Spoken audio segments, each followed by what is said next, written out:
So and guys, for today's video ay share ko lang sa inyo itong nabili kong GoPro. Bali itong GoPro na to guys ay Hero 5. So bali nabili ko siya guys second hand sa online. Bali nakakahalaga to guys ng 4,000. Bali meron siyang mga kasama nito mga accessories kagaya nitong charger, yung extrang battery, at saka itong monopod. So ngayon guys, i-review natin siya kung okay pa ba yung nabili ko, kung solid ba siya sa halagang 4,000. So bali sa physical appearance naman niya, so yan guys, masasabi ko lang ay may meron siyang mga gas-gas. Dahil normal lang siya sa second hand kasi lagi siyang ginagamit araw-araw.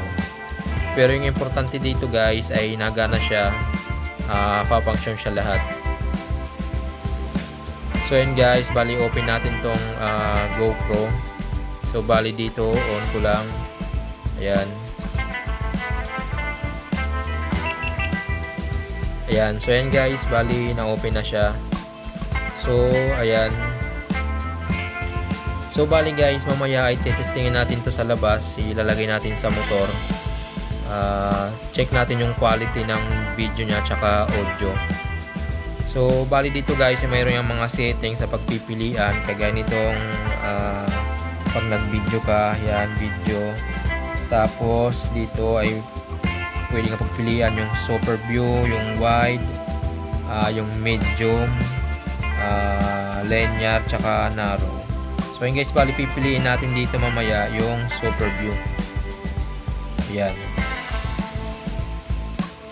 So ayan guys, bali na check na natin yung yung pinaka physical niya tsaka yung sa ano niya sa screen. So mamaya guys ay testingin na lang natin to sa labas. Sa motor natin to guys i-testing para makita natin kung maganda ba yung kuha pa nitong GoPro 5 na nabili ko.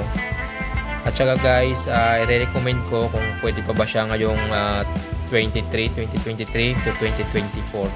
Kasi maraming nagsisilabas ngayon ng mga GoPro. So, ayun guys, testingin na natin to sa labas. Let's go!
nga guys at na-check na natin yung quality ng video niya tsaka audio.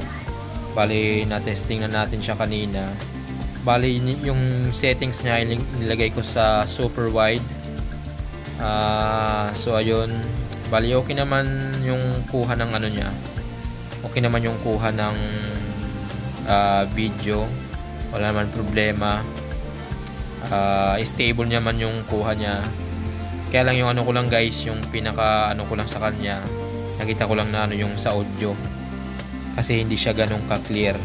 Lalo na pag nagsasalita ka, hindi siya masyadong clear talaga.